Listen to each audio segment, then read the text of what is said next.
Merhaba arkadaşlar, ben Melih. Ben Merve. Bugün ben başladım. Neden? Çünkü bugün konuyu Merve anlatacak. Aynen. Onun daha iyi bildiği bir konu. Benim daha çok uğraştığım bir konu. Evet, Almanya'ya gelme yollarından aile birleşimi vizesiyle nasıl gelinir? Bundan bahsedeceğiz. Evet. Almanya'da gelmenin sanıyorum... En kolay yolu aile birleşimiyle gelmek kesinlikle. Evet. En az teferruatlı, en az belgeli, en kolay yolu benim için. O zaman başlayalım. Evet, başlayalım. Merve, aile birleşimi nedir? Şimdi aile birleşimi Almanya'daki eşinin yanına gelebilmek için, burada oturmak için, burada çalışmak için gerekli olan bir vize türüdür. Bu vize türü de 90 günün üzerinde olduğu için yine ulusal vize türüne giriyor. Yani Schengen'le karşılaştırılmaması gereken bir vize türüdür. Evet, peki aile birleşimiyle gelmek için neler yapıyoruz sırayla? Şimdi neler yapıyoruz sırayla? Kendi yaptıklarımdan da bahsederek konuya girmek istiyorum. İlk başta İDATA'yı arıyoruz. İDATA'yı arayıp bir randevu tarihi almamız gerekiyor. Bu randevu tarihi genelde bir ay sonraya falan veriliyor olabilir genelde. Çok erken değil yani. Hani ben bugün randevuyu alayım, ben bugün İDATA'yı arayayım, randevuyu haftaya verir gibi bir şey olmuyor.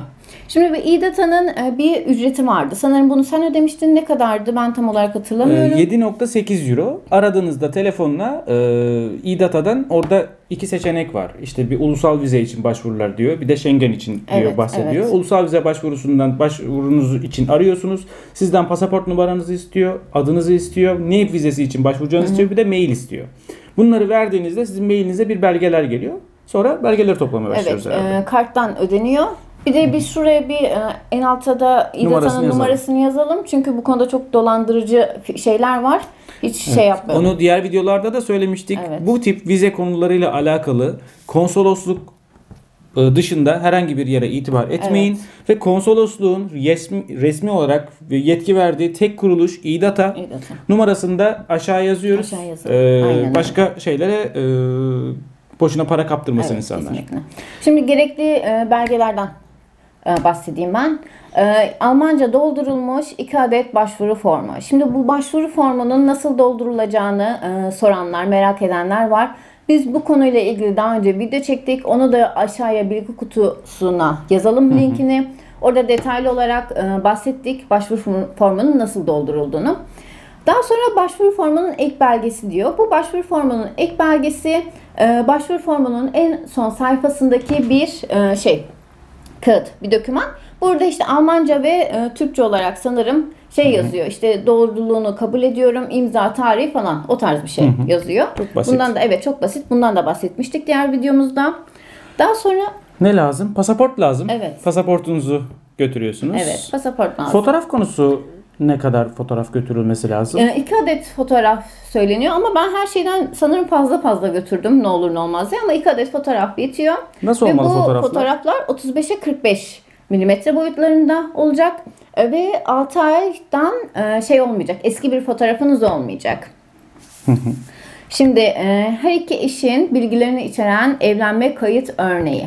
Biz bunu ilk başta sanmıştık. Evlilik cüzdanı sanmıştık. Evlilik cüzdanı sanmıştık. Değilmiş. Bunda yine nüfus müdürlüğünden alabileceğiniz bir sayfa. Bir sayfacık bir şeydi.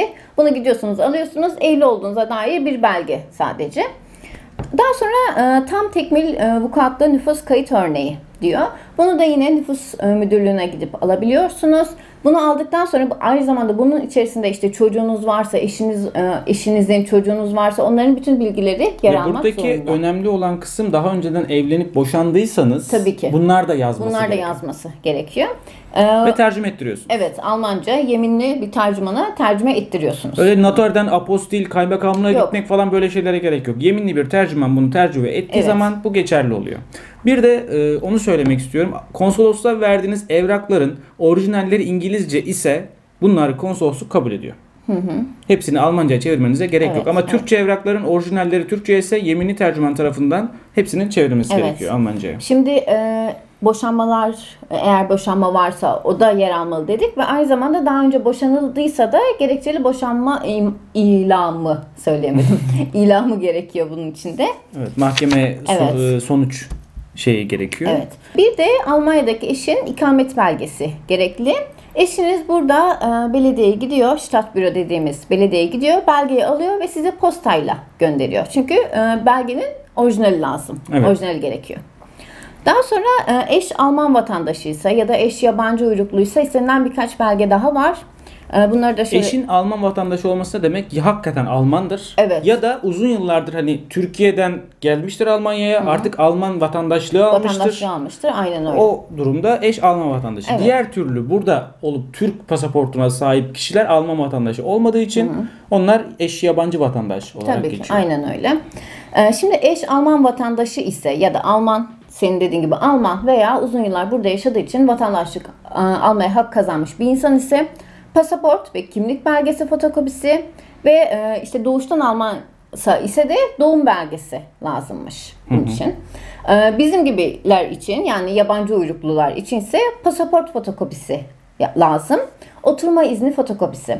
Şimdi bu oturma izni fotokopisine oturum kartı deniliyor. Oturum kartını sen daha o zaman almamıştın. Bunun için ne gerekiyordu? İşte pasaportun vize sayfasındaki pasaportun vize sayfasını fotokopi olarak alabiliyorsunuz. Bunu kabul ediyorlar. Ama oturum kartı varsa da onun fotokopisi lazım. Evet. Şimdi en önemli sorulan sorulardan biri. Onu sormak istiyorum. Dil noktası. Dil noktası. Şimdi aile bileşiminde gelmek için A1 zorunluluğu getirildi. Evet. Ve bunun süreci nasıl yapıyoruz? Sen nasıl yaptın? Şimdi bir arada farklılık var mı? Arada farklılıklar var. Şimdi A1 belgesi, Almanca belgesi şimdi nereden alınıyor? Önce ondan bahsedeyim ben. Göte'den alınma zorunluluğu var.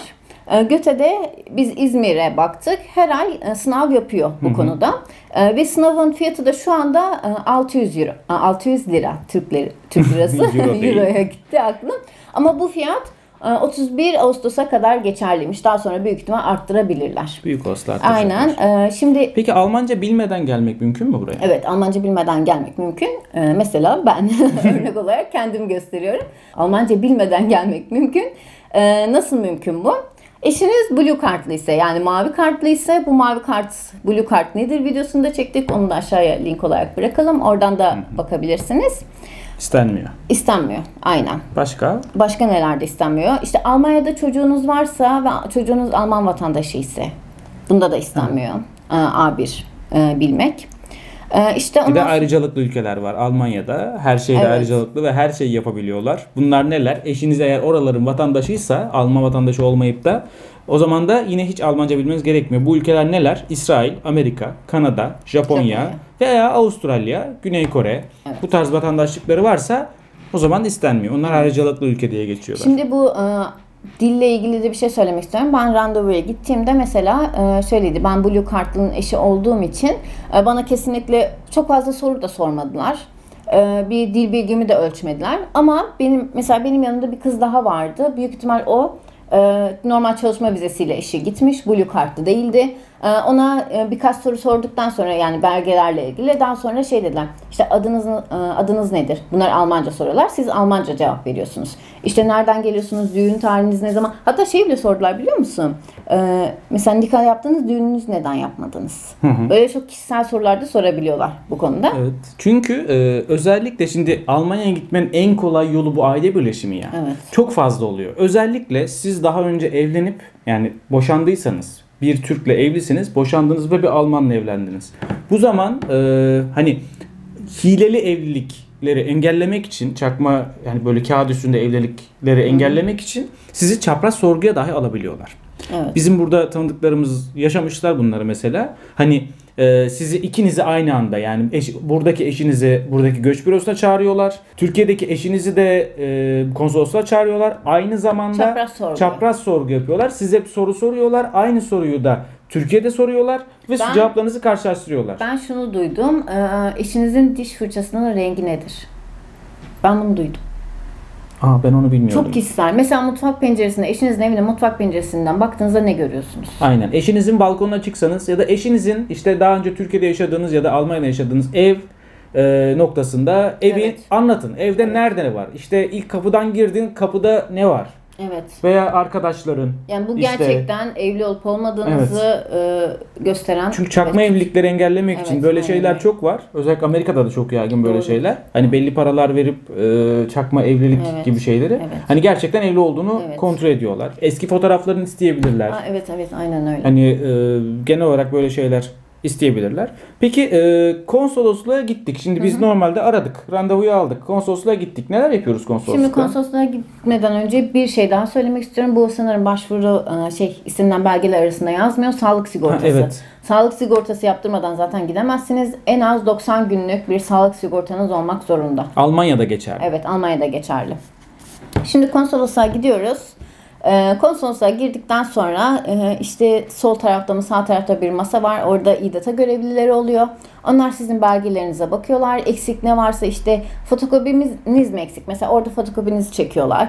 Ya da ne bileyim diyorlar ki ben mesela çok fazla evrak götürmüştüm. İşte bu evraklarınız fazla, bunlara gerek yok. Biz şunları alalım diyorlar. Ve sizden 10 lira, İzmir'de 10 lira, Ankara ve İstanbul'da 20 lira gibi bir ücret alıyorlar. Bu ücret de pasaportunuzu size geri göndermek için kargo parası. Kargo parası. Şimdi neyden bahsetmek istiyorum? Mülakatta başlıyorsun ondan sonra. Neler oluyor mülakatta? Mülakatta neler oluyor? İlk başta belgelerinizi vermeden önce zaten 75 euro bir ücret ödüyorsunuz oraya. Daha sonra kadın herhalde tek tek aynen ilk başta belgelerinizi alıyor. Eksiğiniz, gediğiniz varsa onlardan şey yapıyor. Bazen şey oluyor, çok fazla eksik belgeniz varsa sizi tekrar geri gönderebiliyor. Tamamlayın gelin. Tamamlayın gelin gibi. Sorguya çekebilir. Bir de şundan bahsetmek istiyorum. Mesela aile birleşimi vizesinin gerekli evraklarında zaten diploma, transkript, ne bileyim diploma 2 gibi şeyler yok. Ama ben bunların hepsini götürdüm. Çünkü ben orada kadına dedim ki ben orada çalışmak istiyorum. En kısa sürede işte inşaat mühendisiyim. Bu diploma 2, bu transkripim. Hani bir de mavi diplomaya sahiptim. Yani Almanya'da geçerli bir diplomaya sahip olduğum için. Bu aslında sizin aile birleşimi vizenizin çıkmasını çok önemli şekilde kısaltıyor süresini. Evet. Çok önemli Kaç günde çıkıyor normalde? Normalde sitesinde yazıyor ki 90 günden önce İDATA'yı arayıp bu konuda bilgi almanıza gerek yoktur. 90 günden sonra arayıp işte ne zaman çıkacak tarzında bilgi alabilirsiniz diyor. Yani 90 günden önce beklemeyin diyor. Ama bizimki 2 günde çıktı. Benimki de 1 günde çıktı. Aynen 2 günde çıktı. Burada sanıyorum en önemli baktıkları şey şu. Yani Almanya'ya kapağı atmaya çalışan adamları engellemeye çalışıyorlar. Evet. Hani bir şekilde evlendim, kapak atayım falan hani bir şey yapayım. Şimdi bizde durum nasıldı? Ben Blue Card'lıyım. Yüksek kalifiyeli işçi diye geçiyorum. Şimdi bu noktada Almanya'ya kapağı atıp Almanya yük olacak değil. Almanya'ya tam tersine destek yapacak. Ben de o imajı verdim. Çünkü ben dedim ki işte ben zaten mühendislik burada çok fazla geçen bir meslek. Grubu işte ben çalışmak istiyorum, dili acilen öğrenmek istiyorum falan deyince sanırım biraz da oluyor, daha çabuk alıyor ülke seni içeri. Şimdi bir şey daha söylemek istiyorum. Özellikle konsolosluk noktasında hangi konsolosluğa gideceğiniz İDATA tarafından anlatılıyor. İDATA numarasını aradığınızda Türkiye'de 3 tane konsolosluk var. Bu şekilde gidilebilecek. İstanbul çevresinde yaşayanlar genelde İstanbul Konsolosluğu'na, İzmir çevresi Ege bölgesinde yaşayanlar İzmir Konsolosluğu'na ve Türkiye'nin geri kalanı Ankara Konsolosluğu'na aynen. gidiyorlar. Kafanıza göre gidemiyorsunuz. Kafanıza göre. Ben mesela İzmir Konsolosluğu'nda sıra daha azdır. Ankara'da daha çoktur büyük olasılıkla ama Ankara'da ikamet edip bu da ikametinize göre belirleniyor. Yani ikametiniz neresiyse o konsolosluğa gidiyorsunuz. Aynen öyle. O şekilde başka bu şekilde aile birleşimi, istenilen belgeler, süreçler bu şekildeydi. Bir de her evraktan 2'şer tane. Evet, o zaten başında yazıyor. Aslı ve 2'şer adet fotokopisi şeklinde yazıyor zaten. Evet arkadaşlar, aile birleşimi vizesine bu şekilde başvurabilirsiniz. Başvurma süresini, detaylarını, evraklarını anlattık. Umarım faydalı olabilmişizdir. Eğer videomuzu beğendiyseniz beğenmeyi, böyle videoların devamını izlemek istiyorsanız abone olmayı unutmayın. Sorularınız varsa aşağıya yorum olarak koyabilirsiniz. Biz cevaplamaktan memnuniyet duyarız. Aynen öyle. Teşekkür ediyoruz bizi izlediğiniz için. Teşekkürler. Bir sonraki videoda görüşmek üzere. Hoşça kalın. Hoşça kalın.